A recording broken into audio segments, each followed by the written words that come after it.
तुंगनाथ यात्रा का चोपता प्रारंभिक बिंदु।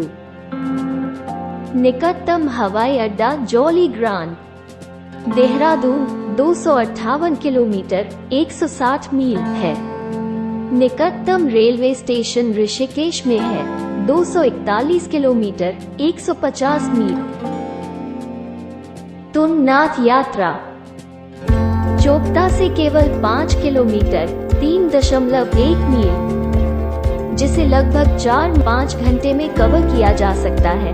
ट्रैकर की शारीरिक क्षमता के आधार पर वे गर्मियों के महीनों अप्रैल के अंत या मई की शुरुआत से अक्टूबर की शुरुआत में ऐसा करते हैं, क्योंकि मंदिर बर्फ से बंधा हुआ और दुर्गम रहता है।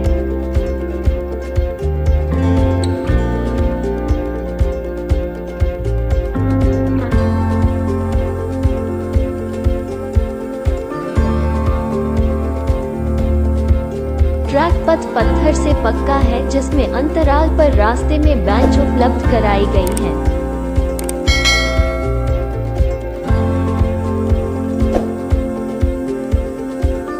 पथ सुंदर दृश्यों और दोनों तरफ मनोरम वनस्पतियों और जीवों से घिरा हुआ है। ट्रैक एक खड़ी चढ़ाई है, 9,600 से 11,350 फीट, 2,926 से 3,459 मीटर।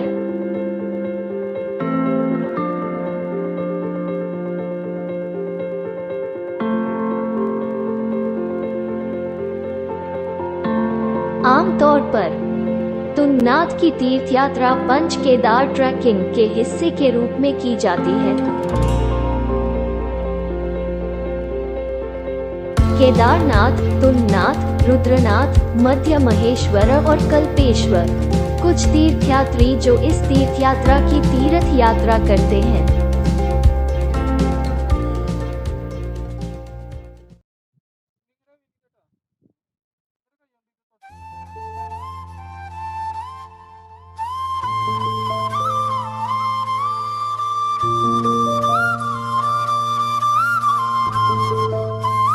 चंद्रशिला भारत में तुंगनाथ मंदिर के ऊपर शिखर है। इसका शाब्दिक अर्थ है मून रॉक। यह समुद्र तल से लगभग 3,690 मीटर 12,110 फीट की ऊंचाई पर स्थित है। यह चोटी नंदादेवी, त्रिशूल, केदार चोटी, बंदरपंच और चौखंबा चोटियों सहित हिमालय के दृश्य प्रदान करती है। इस जगह से जुड़ी कई किंवदंतियां हैं। ऐसी ही एक कथा के अनुसार यहीं पर भगवान राम ने राक्षस राजा रावण को परास्त करने के बाद तपस्या की थी। एक अन्य किंवदंती कहती है कि चंद्रमा देवचंद्र ने यहाँ तपस्या में समय बिताया। चंद्रशिला ट्रैक भारतीय ट्रैकिंग के प्रति उत्साही लोगों के बीच सबसे लोकप्रिय ट्रैक में से एक है। चोटी का ट्रैक 5 किलोमीटर है। चोपता से शुरू होने वाला ट्रैक मार्ग 1 को तुंगनाथ, दुनिया का सबसे ऊंचा शिव मंदिर, तक ले जाता है।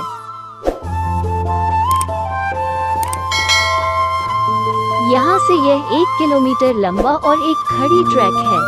हालांकि दूरी में कम, खड़ी चढ़ाई इस ट्रैक को कठिन बनाती है।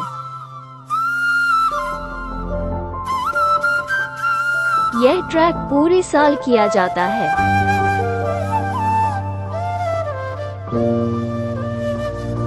हालांकि सर्दियों के मौसम में बर्फबारी के कारण चोपता के लिए सड़क बंद होने के कारण यह ट्रैक कठिन हो जाता है।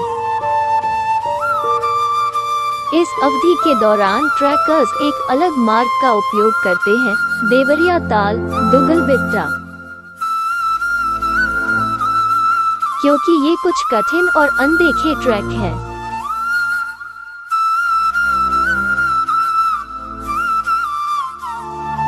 फोटोग्राफी फोटोग्राफरों के लिए सबसे अनुकूल जगह।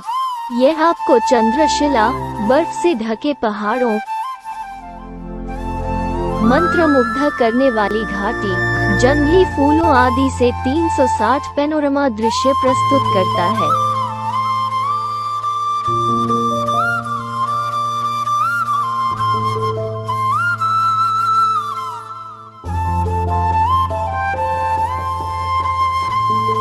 कैंपिंग। हालांकि यहाँ कैंपिंग की अनुमति नहीं है, केवल तुंगनाथ तक की अनुमति है, इसलिए आपको अधिकारियों से अनुमति लेनी होगी।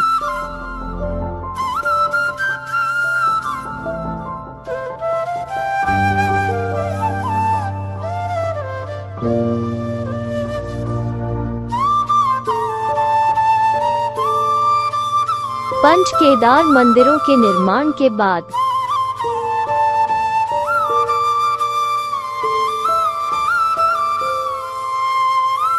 पांडवों ने मोक्ष के लिए केदारनाथ में ध्यान लगाया।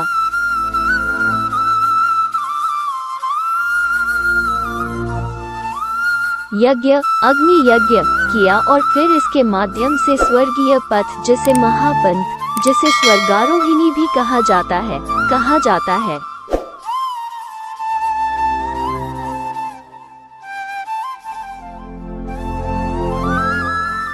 ने स्वर्ग या मोक्ष प्राप्त किया। उद्धरण वांछित।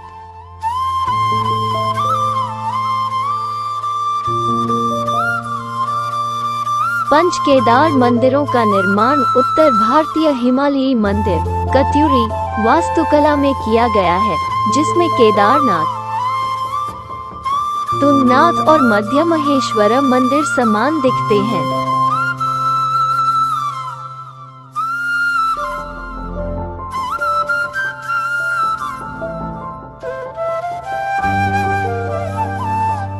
पंच केदार मंदिरों में शिव के दर्शन की तीर्थ यात्रा पूरी करने के बाद बद्रीनाथ मंदिर में विष्णु के दर्शन करने के लिए यह एक अलिखित धार्मिक संस्कार है।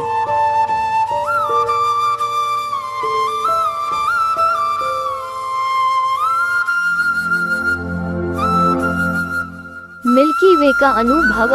हर किसी का सपना होता है कि वो मिल्की वे का अनुभव करे।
यह भी कहा जाता है कि रावण ने जब यहाँ निवास किया था, तब उन्होंने चोटियों के स्वामी शिव की तपस्या की थी।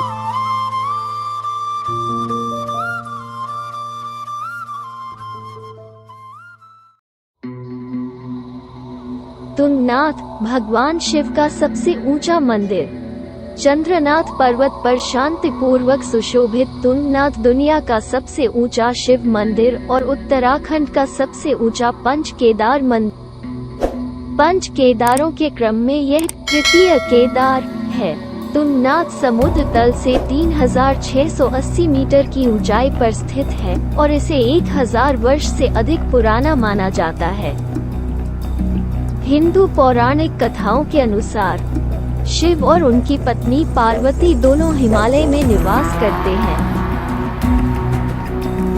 तुंगनाथ शाब्दिक अर्थ चोटियों के भगवान, पहाड़ मंदाकिनी और अलकनंदा नदी घाटियों का निर्माण करते हैं। यह 3690 मीटर 12106 फीट की ऊंचाई पर और चंद्रशिला की चोटी के ठीक नीचे स्थित है। पंच केदार के बारे में एक लोक कथा हिंदू महाकाव्य महाभारत के नायक पांडवों से संबंधित है। महाकाव्य कुरुक्षेत्र युद्ध में पांडवों ने अपने चचेरे भाई कौरवों को हराया और मार डाला। वे युद्ध के दौरान भ्रातृ हत्या, गोत्र हत्या और ब्राह्मण हत्या, ब्राह्मणों को जारी वर्ग की हत्या के पापों का प्रायश्चित करना चाहते थे। इस प्रकार उन्होंने अपने राज्य की बागडोर अपने परिजनों को सौंप दी और शिव की तलाश में और उनका आशीर्वाद लेने के लिए निकल पड़े। सबसे पहले वे पवित्र शहर वाराणसी काशी गए, जिसे शिव का पसंदीदा शहर माना जाता है और अपने काशी विश्वनाथ मंदिर के लिए जाना जाता है। लेकिन शिव उनसे बचना चाहते थे क्योंकि वे कुरुक्षेत्र युद्ध में मृत्यु और बेईमानी से बहुत नाराज थे और इसलिए पांडवों की प्रार्थनाओं के प्रति असंवेदनशील थे। इसलिए उन्होंने एक बैल नंदी का रूप धारण किया और गढ़वाल क्षेत्र में छिप गए। वाराणसी में शिव को न पाकर पांडव गढ़वाल हिमालय चले गए। 5 पांडव भाइयों में से दूसरे भीम फिर 2 पहाड़ों पर खड़े होकर शिव की तलाश करने लगे। उन्होंने गुप्तकाशी के पास एक बैल को चरते हुए देखा। गुप्तकाशी छिपी काशी नाम शिव के छिपने के कार्य से लिया गया था। भीम ने तुरंत बैल को शिव के रूप में पहचान लिया। भीम ने बैल को उसकी पूंछ और पिछले पैरों से पकड़ लिया, लेकिन बैल निर्मित शिव बाद में भागों में फिर से प्रकट होने के लिए जमीन में गायब हो गए। केदारनाथ में कुंभड़ उठा, तुंगनाथ में दिखाई देने वाली भुजाएं, रुद्रनाथ में दिखाई देने वाला चेहरा, नाभि और मध्य महेश्वर में पेट की सतह और बाल दिखाई देने लगे। कल्पेश्वर में पांडवों ने 5 अलग अलग रूपों में इस पुनः प्रकट होने से प्रसन्न होकर शिव की पूजा और पूजा के लिए 5 स्थानों पर मंदिरों का निर्माण किया। इस प्रकार पांडव अपने पापों से मुक्त हो गए।